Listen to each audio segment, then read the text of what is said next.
Ginawang mahirap ni Satan si Job, pero nagpatuloy pa rin ang pagiging loyal ni Job sa Elohim.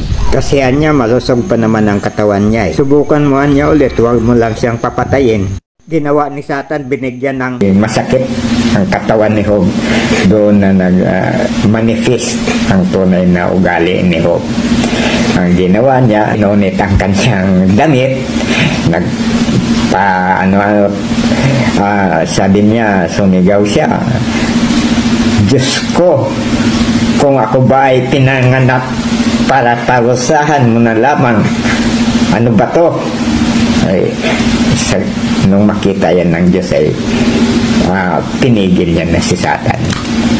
In-stop na niya dahil may manifestation na magmumura si Job.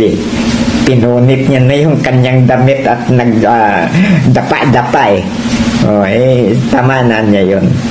Sinubukan ka lang niya at pinangalanan niya si Job. At binalik pang doble ang kanyang mga kayamanan at mga ari-arian. Minsan ako nagsisimba ay ginagawang humili ito ng mga pari sa Katoliko.